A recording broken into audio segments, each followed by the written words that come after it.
In a time of favor, I answered you. On the day of salvation, I helped you.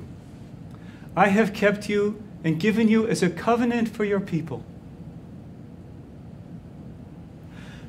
Today's readings proclaim that Christ is truly the Word of the Father, who is always guiding the personal life of each and every one of us and of all of human history. The life of St. Patrick is truly a testimony of that.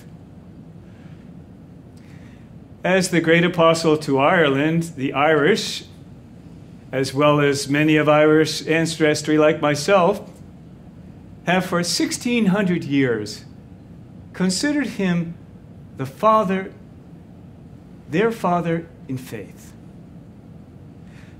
And moreover, through his legacy, the legacy of St. Patrick, the light of Christ and Christian civilization emanated from Ireland to guide Europe through the Dark Ages.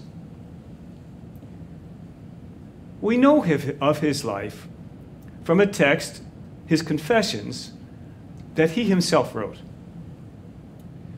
He was born into a wealthy Christian family in Western England in about the year 380, when the Roman Empire was eroding faster and faster.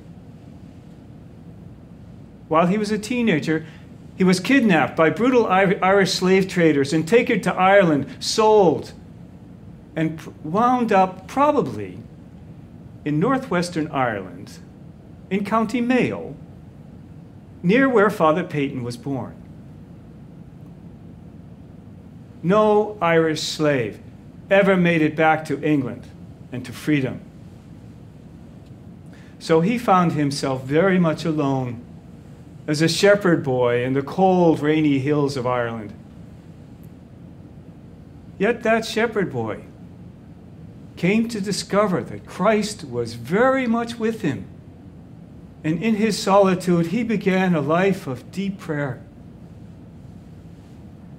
After 6 years of slavery, the Holy Spirit revealed to him in a dream, told him to journey by foot 200 miles clandestinely at night so that he wouldn't be discovered to the southeast of Ireland, where he would find a boat to take him home. Miraculously, he succeeded in reaching the home of his parents in England. Patrick then could have stayed home as his parents hoped, but again, he had a dream. In this dream, the Irish came to him pleading, "We are asking you, holy boy, come and continue to walk among us."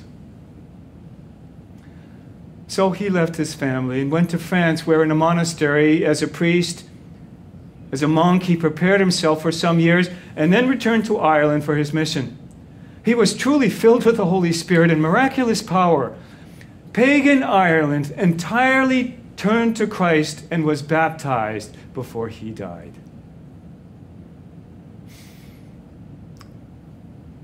Irish faith, this faith of St. Patrick, sees Christ everywhere, in everything and everyone, especially in nature and in the family.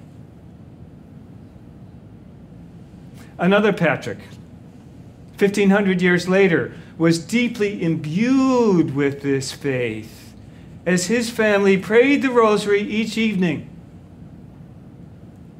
As a spiritual son of St. Patrick, Venerable Patrick Peyton's missionary life is another testimony of God's guiding our personal lives in our world.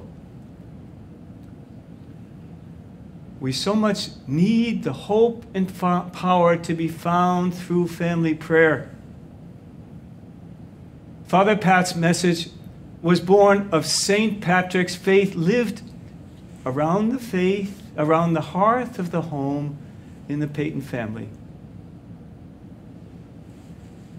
We need to keep proclaiming this faith to the whole world.